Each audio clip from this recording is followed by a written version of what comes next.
আসসালামু আলাইকুম। আজকে আমরা ক্লাস নিব উইলিয়াম শেক্সপিয়ার নিয়ে। এর আগে আমি যখন এলিজাবেথেন পিরিয়ড ক্লাস নিয়েছিলাম তখন উইলিয়াম শেক্সপিয়ারটা বাদ ছিল, কারণ এটা অনেক বড় টপিক, অনেক বড়। এটা শুধু উইলিয়াম শেক্সপিয়ার ক্লাস নিতে গেলেই 2-4 ঘন্টা লেগে যাবে, কারণ একটা হ্যামলেট ক্লাস নিতে গেলেই কয়েক ঘন্টা লাগে। আমরা মাস্টার্সের কোর্সে হ্যামলেট পড়ে এসেছিলাম, তো হ্যামলেট পুরো একটা কোর্সই আছে হ্যামলেট। সো আমি চেষ্টা করবো সংক্ষেপে আপনাদের বোঝানোর জন্য যে আপনারা কিভাবে পড়বেন বা কিভাবে মনে রাখবেন পড়াগুলো বিসিএস উপযোগী অথবা চাকরির পরীক্ষার জন্য কিভাবে পড়া উচিত আসলে শেক্সপিয়ার। আমি যেভাবে পড়েছি সেটা হচ্ছে, আচ্ছা, উইলিয়াম শেক্সপিয়ার থেকে মোটামুটি 3 মার্ক থাকে, এভারেজ 3 মার্ক থাকে, কিছু কম বেশি হতে পারে বিসিএস এ। এখন আসি শেক্সপিয়ারের যে জন্ম সাল, মৃত্যু সাল বা তারিখ, সেগুলো পর্যন্ত ইম্পর্টেন্ট। তিনি জন্মগ্রহণ করেন 1564 সালে এবং মৃত্যুবরণ করেন 1616 সালে 23 এপ্রিল। জন্ম মৃত্যু দুটোই 23 এপ্রিল। আর তার বার্থ প্লেস হচ্ছে স্ট্র্যাটফোর্ড আপন অ্যাভন। অ্যাভন নদীর তীরে স্ট্র্যাটফোর্ডে তার জন্ম। তিনি national poet of England, greatest dramatist, greatest superstar of the world, king without crown, the bird of Avon. Bird মানে কবি। আচ্ছা, যে গ্রেটেস্ট ড্রামাটিস্ট, তিনি কিন্তু গ্রেটেস্ট ড্রামাটিস্ট ছিলেন, কিন্তু ড্রামার জনক ছিলেন না। ড্রামার জনক হচ্ছেন মার্লো, ক্রিস্টোফার মার্লো। আর শ্রেষ্ঠ ড্রামাটিস্ট হচ্ছে শেক্সপিয়ার। তাকে পয়েট অফ হিউম্যান নেচার বলা হয়, সোয়ান অফ অ্যাভন বলা হয়। তার লেখা 37টা প্লে লিখেছেন তিনি। ড্রামা প্লে একই জিনিস, কিন্তু প্লে বলা হবে যেগুলো স্টেজে পারফর্ম করা হয়, আর যেগুলো শুধু লিখিত আকারে আছে সেগুলো হচ্ছে ড্রামা। সব প্লেই ড্রামা। 154টা সনেট লিখেন তিনি, 2টা ন্যারেটিভ পোয়েম আছে। আর তার লেখাগুলোকে 4টা টাইপে ভাগ করা হয়, যেমন হচ্ছে ট্রাজেডি, কমেডি, ট্রাজিকমেডি এবং হিস্টোরিক্যাল প্লে। তার প্রতিটা লেখাই 5টা অ্যাক্ট আছে, প্রতিটা লেখাতেই 5টা অ্যাক্ট থাকে, 5টা ভাগ থাকে লেখার মধ্যে, এবং সবগুলোই আইএমবিক পেন্টামিটারে লেখা। আইএমবিক পেন্টামিটার মানে 5টা সিলেবল থাকবে। এখন আসি এই যে তার বিখ্যাত কিছু কবিতা, যেগুলো হচ্ছে ন্যারেটিভ পোয়েম আছে 2টা এখানে, রেপ অফ লুক্রেসি আর হচ্ছে ভেনাস এন্ড অ্যাডোনিস। আর বাকি তার আরো কবিতাগুলো হচ্ছে লাভার্স কমপ্লেন, তারপরে passionate pilgrim, phoenix and the turtle, Venus Adonis তো বললাম। এখন আসি, এখানে কবিতাগুলো মনে থাকে না, এগুলো ভুলে যাওয়া হয়। তার জন্য আমি এটা কিভাবে মনে রাখা যায় তাই আমি একটু বানিয়ে নিয়েছি। হচ্ছে ভেনাস এন্ড অ্যাডোনিস লাভার্স। তারা প্যাশনেট পিলগ্রিমে যাবে, সেখানে তারা দেখবে লুক্রেসি নামক একটি মেয়ে রেপ হয়েছে। তাই লাভার্সরা পুলিশে কমপ্লেন করবে। কিভাবে কমপ্লেন করবে? ফোনের মাধ্যমে। এখানে আপনি এখানে মিলিয়ে দেখেন এই লেখার সাথে এখানে কি কি আছে সেগুলো আপনি মিলিয়ে নেন। আপনার সুবিধার জন্য আপনি স্ক্রিনশটও নিয়ে রাখতে পারেন। আচ্ছা, আমরা পরে আসি।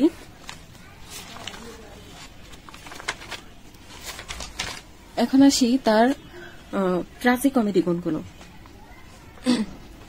Merchant of Venice, the tragicomedy Merchant of Venice, all well that ends well, Measure for Measure, এগুলো হচ্ছে তার ট্রাজিকমেডি 3টা। Merchant of Venice, also that ends well এবং মিজার ফর মিজার। এখানে কিছু ইম্পর্টেন্ট ক্যারেক্টার আছে। যেমন মার্চেন্ট অফ ভেনিস আমরা অনেকে ছোটবেলায় গল্পের বইয়ে পড়েছিলাম। আচ্ছা, আমি গল্পগুলো বলতে যাব না, আপনারা যদি কারো প্রয়োজন হয়ে থাকে তাহলে গল্পগুলো ইউটিউবে আছে, এক একটা গল্প আলাদা আলাদা। হ্যাঁ, নাম দিয়ে সার্চ করলেই ওইগুলোর বাংলা গল্পগুলো পাবেন।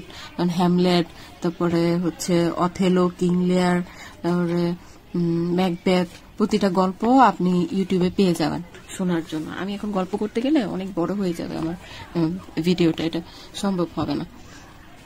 আপনি দেখেন মার্চেন্ট অফ ভেনিস, অ্যান্টনিও, এগুলো চরিত্রগুলো দেখেন, অ্যান্টনিও পোর্সিয়া, তারপরে হচ্ছে শার্লক, ভাসানিও, জেসিকা, এগুলো হচ্ছে এটার ক্যারেক্টারগুলো মূলত এখানে। আচ্ছা, তারপরে আসছে হচ্ছে এখানে উক্তি, 2টা উক্তি খুব important. This is wise father that knows his own child. It is a wise father that knows his own child. এটা ইম্পর্টেন্ট কেন? এটা হচ্ছে ইয়ার সাথে মিশে যায়, কিং লেয়ারের সাথে মিশে যায়। হ্যাঁ, কিং লেয়ার দেখে মনে হয় যে এটা কিং লেয়ারের হবে উক্তিটা, তার জন্য সবাই এটা ভুল করে পরীক্ষা আসলে। All that glitters is not gold. হ্যাঁ, সব সোনাই হচ্ছে, যেটা চকচক করে তাই সোনা নয়, চকচক করলেই সোনা হয় না, এরকম আর কি। মিজার ফর মিজারকে ডার্ক বা ব্ল্যাক কমেডি অথবা প্রবলেম প্লেও বলা হয়। এখানে ইম্পর্টেন্ট উক্তি আছে, some rise by sin and some by birch fall. এটা অত না। তারপর ঐতিহাসিক নাটক, শেক্সপিয়ারের ঐতিহাসিক নাটক, King Henry, King John, King Richard. এরকম তার 10টা হিস্টোরিক্যাল প্লে আছে, হিস্টোরিক্যাল প্লে। এখন এখানে ইম্পর্টেন্ট কিছু উক্তি আছে, uneasy lies the head that wears the crown. এটা অত ইম্পর্টেন্ট না, এটাই মূলত, এটাই বেশি ইম্পর্টেন্ট। এখন আসি ট্রাজেডি। ট্রাজেডি গুলো আপনি কিভাবে বুঝবেন এটা ট্রাজেডি না কমেডি না ট্রাজেডি? ট্রাজেডি গুলো সব দেখেন মানুষের নাম দিয়ে। হ্যাঁ, হ্যামলেট এটাও একটা মানুষের নাম, ম্যাকবেথ মানুষের নাম, অথেলো মানুষের নাম, কিং লেয়ার মানুষের নাম, জুলিয়াস সিজার মানুষের নাম, রোমিও জুলিয়েট মানুষের নাম, অ্যান্টোনিয়ান ক্লিওপেট্রা, এই যে টিটাস অ্যান্ডোনিকাস, টিমন অফ অ্যাথেন্স, সবগুলো মানুষের নাম দিয়ে। বাকিগুলা যে কমেডিগুলা কিন্তু মানুষের নাম দিয়ে না, দেখেন আপনি পড়তে গেলে বুঝবেন না, এগুলো মানুষের নাম দিয়ে, সেইগুলো হচ্ছে ট্রাজেডি। হ্যাঁ, বড় বড় হিরোদের ট্রাজেডি, ট্রাজিক হিরোদের ট্রাজেডি।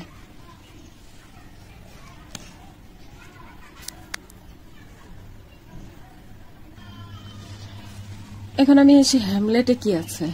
হ্যামলেট আমি সংক্ষেপে একটুখানি বলবো, বেশি বলতে গেলে বেশি বড় হয়ে যাবে, আমার সমস্যা, আপনাদের না।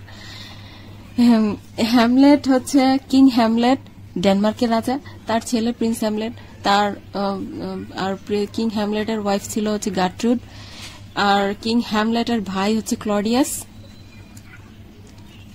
অফেলিয়া, এই যে অফেলিয়া হচ্ছে এই যে রাজা পলোনাসের মেয়ে, আর রাজা পলোনাসের ছেলে হচ্ছে লাট্রাস। এখন এখানে কাহিনীটা হচ্ছে গিয়া, কিং হ্যামলেট ডেনমার্কের রাজা, তাকে মেরে ফেলে, ক্লডিয়াস তাকে মেরে ফেলে। ক্লডিয়াস এবং যে হ্যামলেটের প্রিন্স হ্যামলেটের মা গার্ট্রুড দুইজন মিলে প্ল্যান করে তাকে মেরে ফেলে, কিন্তু হ্যামলেট সেই ব্যাপারটা জানে না। কিন্তু হ্যামলেট যখন ফিরে আসে, মানে হ্যামলেট পড়াশোনা করে জার্মানির উইটেনবার্গ ইউনিভার্সিটিতে, তো সে ফিরে এসে যখন সে ফিরে আসে, তখন হরেশিও তাকে বলে যে একটা প্রেতাত্মা, যে দুইজন প্রহরী আর হচ্ছে হরেশিও একটা প্রেতাত্মা দেখে, এবং সেই ব্যাপারটা হ্যামলেটকে বলে যে প্রেতাত্মা এসেছিল, যে প্রেতাত্মা এরকম এরকম তোমার বাবার প্রেতাত্মা, প্রেতাত্মা বলেছে যে তোমার বাবা এবং তোমার মা নাকি এভাবে মেরেছে। তো হ্যামলেটও দেখেছে, পরে প্রেতাত্মাটাকে হ্যামলেটও দেখে, এবং হ্যামলেট দেখে যে হ্যামলেটকে বলে যে এভাবে ক্লডিয়াস এবং তোমার মা হচ্ছে এভাবে এভাবে তোমার বাবাকে মারে, তুমি ক্লডিয়াসের প্রতিশোধ নিবে, এবং কিন্তু তোমার মাকে কিছু বলবে না, হ্যাঁ, মাকে মাফ করে দিবে, এরকম বলে। তো এটা, আর এদিকে অফিলিয়া হচ্ছে হ্যামলেটের গার্লফ্রেন্ড। অফিলিয়া সে রাজা পলোনাসের ওয়াইফ অফিলিয়া, এবং লাট্রাস হচ্ছে অফিলিয়ার ভাই। তো একটা সময়তে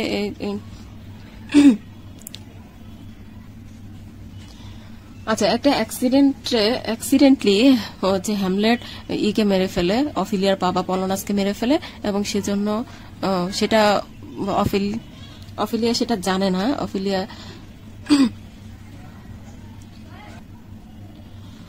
অফিলিয়া আত্মহত্যা করে, আর এই যে লাট্রাস অফিলিয়ার ভাই, সে ভাবে যে কিং হ্যামলেটের কারণেই তার বোন মারা গেছে, তখন সে কিং হ্যামলেটকে মেরে ফেলে।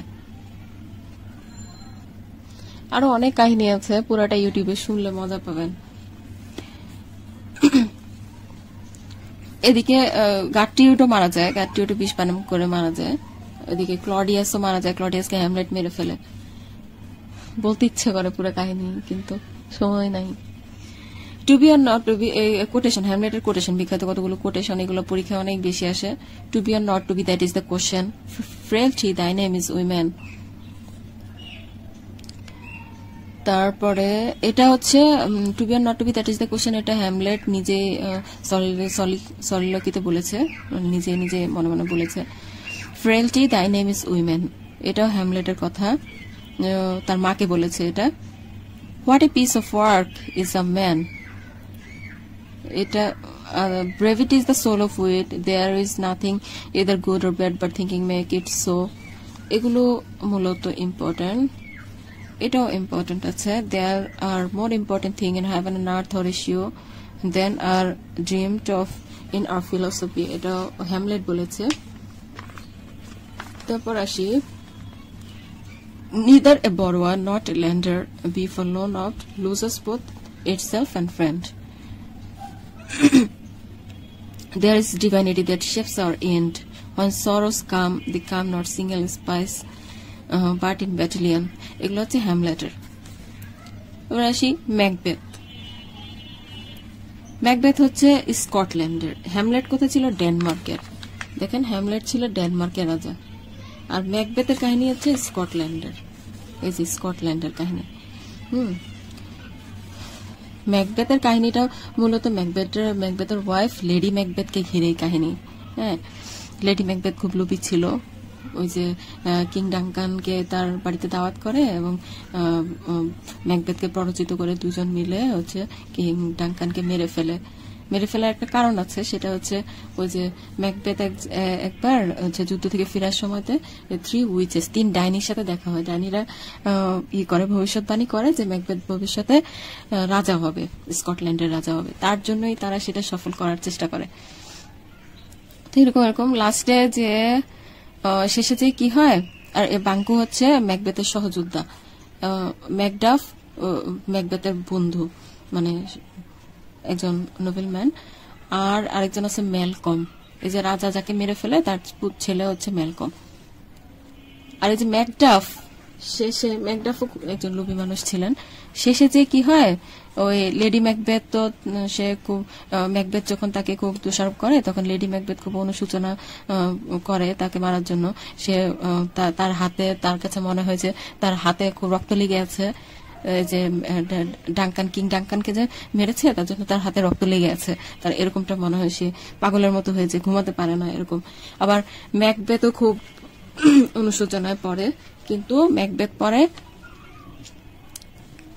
হয়ে যায়, মানে অনেক লোভে পড়ে যায়। সে ডাঙ্কানকে মারার পরে তার খুব সাহস হয়ে যায়, সে আরো অনেকগুলো হত্যা করে।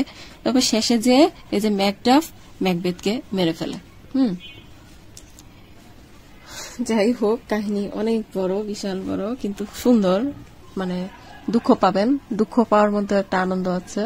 তো কেউ যদি দুঃখ পেতে চান ম্যাকবেথের জন্য, লেডি ম্যাকবেথের জন্য, তাহলে ইউটিউবে গিয়ে অনেকগুলো মানুষের ভিডিও আছে, ভালো ভালো বাংলা ভিডিও আছে, দেখে নেবেন।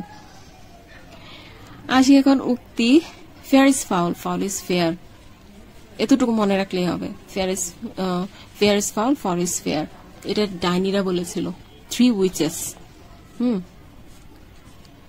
তারপরে your face is a book where man may read strange matters, এটা ম্যাকবেথ লেডি ম্যাকবেথকে বলেছিল।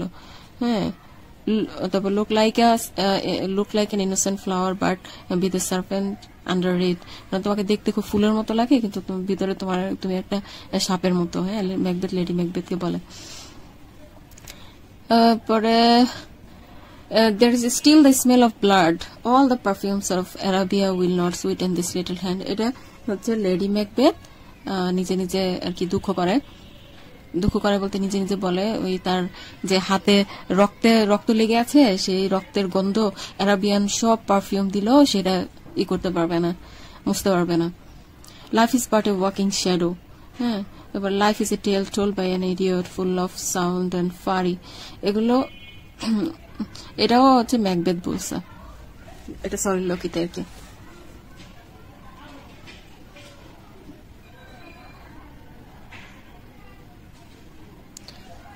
তারপর আসি অথেলো। অথেলো হচ্ছে মরক্কোর অধিবাসী, পরীক্ষায় আসে এরকম যে মোর। হ্যাঁ, মোর ছিলেন তিনি। মোর মানে হচ্ছে মরক্কোর অধিবাসী, মুসলিম অধিবাসীদেরকে মোর বলে।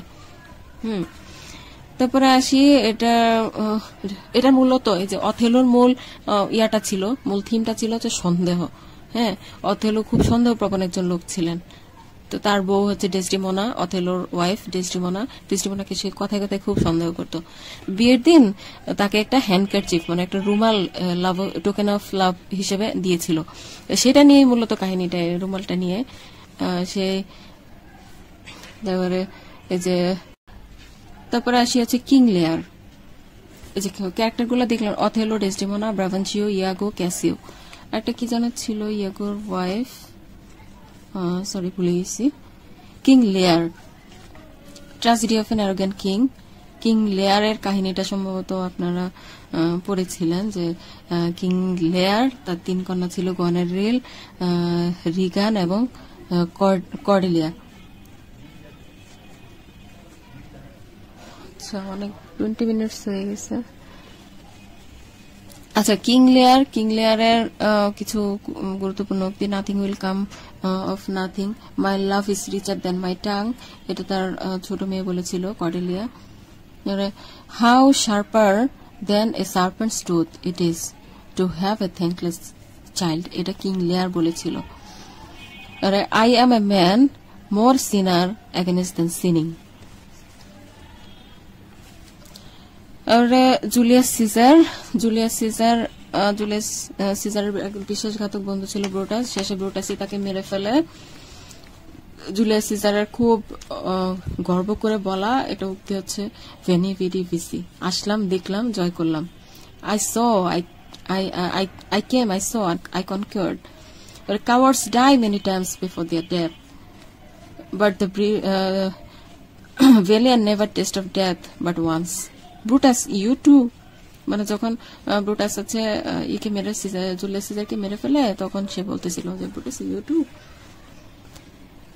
তারপরে Romeo and Juliet, Antonio Cleopatra, Queen ক্লিওপেট্রাকে, রানী ক্লিওপেট্রাকে সার্ভেন্ট অফ নীল বলা হয়। টিটাস এন্ড অ্যান্ড্রোনিকাস আর হচ্ছে টিমন অফ এথেন্স।